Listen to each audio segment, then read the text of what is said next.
आज statement of objects and reasons में बताया गया है कि इस विधेयक के अर्थात बिल को लाने का उद्देश्य क्या है। रेलवे के कानूनी ढांचे को सरल बनाया जाए तथा दोनों कानून की जरूरतों को खत्म किया जाए।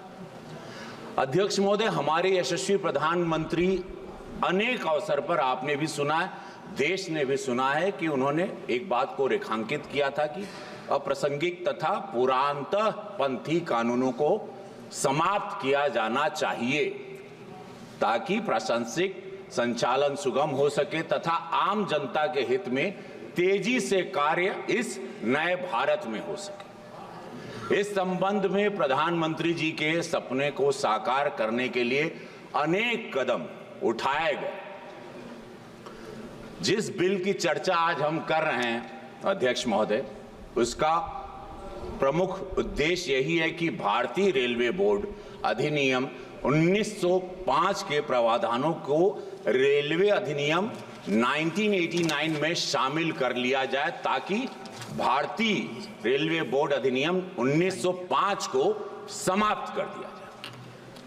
अध्यक्ष महोदय, भारतीय रेलवे भारत सरकार का वाणिज्यिक उपक्रम तो है ही, साथ ही साथ भारतीय रेल की सामाजिक जिम्मेदारी भी है, हर गरीब की जिम्मेदारी है आम जनता को यातायात के किफायती तथा सुगम अल्ट्रा मॉडर्न फैसिलिटीज सेवाएं उपलब्ध कराई जाए। वर्ल्ड क्लास भारत में अध्यक्ष महोदय 13,000 से ज्यादा ट्रेनें चलती, लगभग 2 करोड़ 40 लाख लोग सफर करते। इतनी बड़ी तादाद अध्यक्ष महोदय रोज सफर करना भारतीय रेलवे के लिए या वर्ल्ड के किसी भी रेलवे के लिए किसी चुनौती से कम नहीं है। Next to impossible to handle such a huge population. इतनी बड़ी तादाद को लोग रोज सफर करना भारतीय रेलवे कैसे हैंडल करती है। मैं मंत्री महोदय को दिल से प्रणाम, धन्यवाद। यशस्वी प्रधानमंत्री मोदी जी को धन्यवाद। कितनी दूरदृष्टा सोच रखते हैं हमारे प्रधानमंत्री जी। माननीय प्रधानमंत्री जी के विजन को साकार करते हुए भारतीय रेलवे ने अनेकों माइलस्टोन हासिल किए हैं और कीर्तिमान हासिल किए हैं।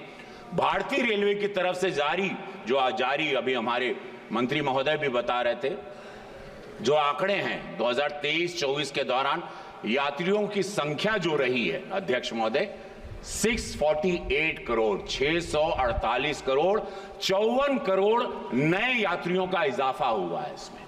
The people used to travel and now because of the facility and the comfort and precautions and safety, भारतीय रेलवे के ने 2022-23 के दौरान माल ढुलाई, विद्युतीकरण, नई लाइनें बिछाने, दोहरीकरण, लोकोत्पादन और उसके साथ सुरक्षा में सुनिश्चित करने में शान उपलब्धियां हासिल की हैं, जग जाहिर है। माल ढुलाई भारतीय रेलवे वित्तीय वर्ष 2022-23 के दौरान 1,512 एमटी की ढुलाई की है तथा 2.44 लाख करोड़ रुपए का राजस्व हासिल किया, जो अपने आप में एक ऐतिहासिक रिकॉर्ड हुआ है। और अध्यक्ष महोदय, इस सबके पहले मैं सभी हमारे माननीय सांसदों को भी बताना चाहता हूं कि नरेंद्र मोदी जी की सरकार के पहले, एनडीए की सरकार के पहले यही रेल, यही व्यवस्थाएं, क्योंकि हम लोग देहात से थे तो हम लोगों से वो भारत भी हमने देखा है और इस भारत को भी 10 साल में देखा है। सबसे बड़ा भ्रष्टाचार का केंद्र हुआ करता था कि rail means definitely corruption will be there, और ये 10 साल में जीरो करप्शन, ये अनबिलीवेबल है, ये काबिले तारीफ है। हम इस सरकार को दिल से धन्यवाद देना चाहते हैं, अपनी सरकार को और इस भारत सरकार को। भारतीय रेलवे ने वर्ष 2022-23 के दौरान जो माल ढुलाई, विद्युतीकरण, नई लाइन बिछाना, दोहरीकरण, लोकोत्पादन, उसके साथ सुरक्षा में सुनिश्चित किया है, मैंने आपसे बताया।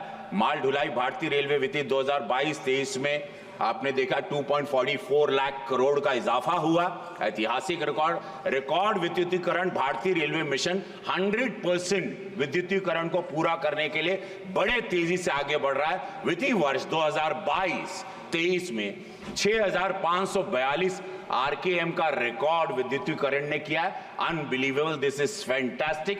लाइफ लाइन कही जाती है भारत की।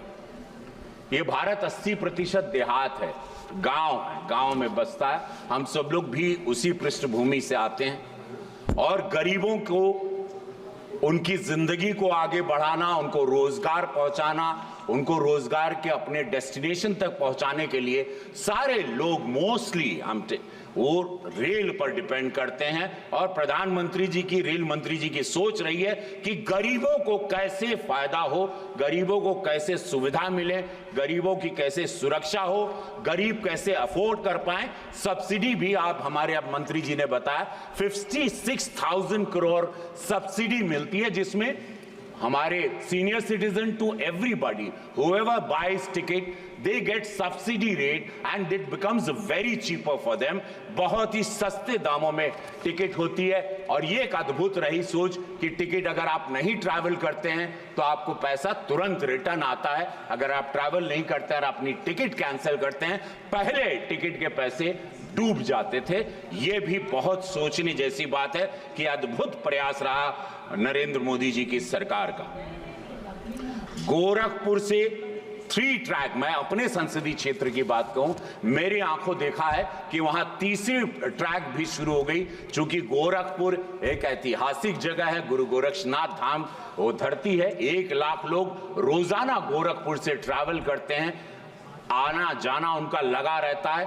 और वो सोच के हमारे रेल मंत्री ने, रेल मंत्रालय ने वहां पे 3rd ट्रैक शुरू कर दिया, जो कि हम वहां पर स्वयं मौजूद थे। यशस्वी प्रधानमंत्री मोदी जी भी वहां पर थे जब वंदे भारत। और मैं एक बात बताऊं महोदय जी, आपको जान के बड़ा, मैंने एक चिट्ठी लिखी थी और वो चिट्ठी लेके मैं प्रधानमंत्री मोदी जी से मिला था कि एक वंदे भारत हमको भी दीजिएगा। रेल मंत्रालय भी गया और आपको बताऊं, उन्होंने न ट्रेन दी वंदे भारत, यशस्वी प्रधानमंत्री स्वयं वहां आए, उन्होंने इसको झंडी दिखाई। अब गोरखपुर से वंदे भारत चलती है, तो एक सांसद की चिट्ठी को कितना दिल पर लेते हैं। जहां पर जरूरत होती है प्रधानमंत्री जी, रेल मंत्रालय, वहां तुरंत आप पाएंगे कि एक्टिव रहते हैं और उसको रिजल्ट ओरिएंटेड सरकार के रूप में इसीलिए जाना जाता है। तो अध्यक्ष महोदय जी, 3 ट्रैक के साथ गोरखपुर तो आगे बढ़ ही गया। नई लाइन बिछी 2022-23 के दौरान 5243 किलोमीटर की नई लाइन बिछाई। रोजाना काम हो रहा है, एवरी डे। बुलेट ट्रेन के बारे में मैं बता दूं, पूरा देश जानना चाहता है, अपोजिशन हमेशा करता है कि क्या बुलेट ट्रेन पॉसिबल है। मैं उनकी जानकारी में दे दूं कि 300 किलोमीटर का ट्रैक लग चुका है बुलेट ट्रेन का। हम लोग बुलेट ट्रेन के लिए भी आगे बढ़ चुके हैं। बहुत सारे देशों से हमारी कंपनीज काम कर रही है। अल्ट्रा मॉडर्न बुलेट ट्रेन के हिसाब से मेरा देश एक विश्व स्तरीय, जो हमारे यशस्वी प्रधानमंत्री 2047 में विकसित भारत के सपने को लेके चल रहे हैं, उसमें बुलेट ट्रेन भी हमारे लिए गर्व का विषय होगा।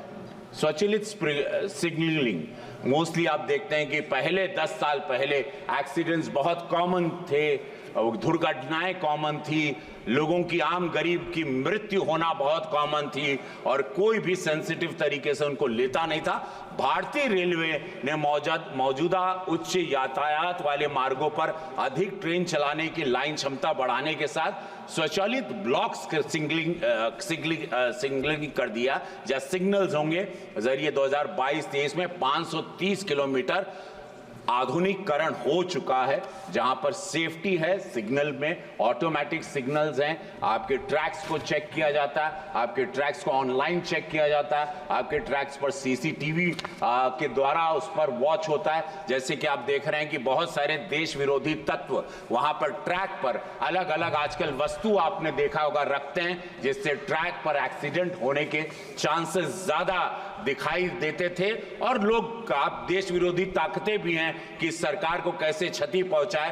तो आपने देखा होगा पिछले 2-3 महीने में ट्रैक पर कोई लोहा रख रहा है, कोई साइकिल का पहिया रख रहा है, कोई छोटे विस्फोटक चीजों को रख रहा है, ये सारी चीजें भी देखने आई। लेकिन उन सभी लोगों को बता दूं कि ऑनलाइन चेकिंग भी सीसीटीवी द्वारा हो रही है, सभी ट्रैक्स पर नजर भी रखी जा रही है। ये हमारी सरकार द्वारा, हमारे रेल मंत्रालय ने एकदम हाईटेक इस फैसिलिटीज को किया, मैं उनको धन्यवाद देता हूं। इसके अलावा डिजिटल इंटरलॉक स्टेशन, फ्लाईओवर निर्माण, गति शक्ति फ्रंट टर्मिनल इत्यादि के क्षेत्र में भारतीय रेलवे ने नए नए कीर्तिमान स्थापित किए हैं। हमारी अर्थव्यवस्था में महत्वपूर्ण योगदान हुआ है। अध्यक्ष महोदय, कृपया समाप्त करें भैया।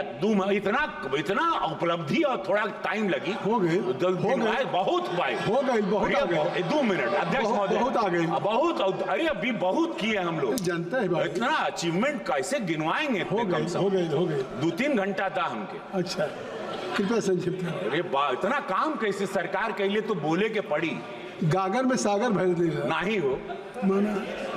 इसके अलावा डिजिटल इंटरलॉक महत्वपूर्ण योगदान, मेरे मानना है कि भारत को $5 ट्रिलियन अर्थव्यवस्था बनने भारतीय रेलवे को बहुत महत्वपूर्ण योगदान है। अध्यक्ष महोदय, गोरखपुर महंत अवैधनाथ माननीय योगी जी की कर्म भूमि है। आपके माध्यम से मैं सरकार को धन्यवाद कहना चाहता हूं कि गोरखपुर जंक्शन को आपने 500 करोड़ का, रेल मंत्री जी को मैं दिल से, यशस्वी प्रधानमंत्री जी को कोटि कोटि धन्यवाद कि 500 करोड़ रुपया अध्यक्ष महोदय हमारे मेरे संसदीय क्षेत्र को पारित हो चुका है। प्रधानमंत्री जी ने जिसका शिलान्यास किया, गोरखपुर स्टेशन को NSG 1 श्रेणी में शामिल किया गया।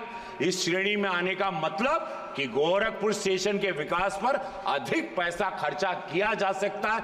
आने वाले समय में स्टेशन अपने नए स्वरूप में दिखेगा। माननीय मंत्री जी से मेरा अनुरोध है कि रेलवे की खाली पड़ी जमीनों पर पैनल लगाया जाए, इससे इंक्रोचमेंट जो सब लोग जो कब्जा करते हैं उस और सरकार को राज्य। 1 मिनट बस हो गई।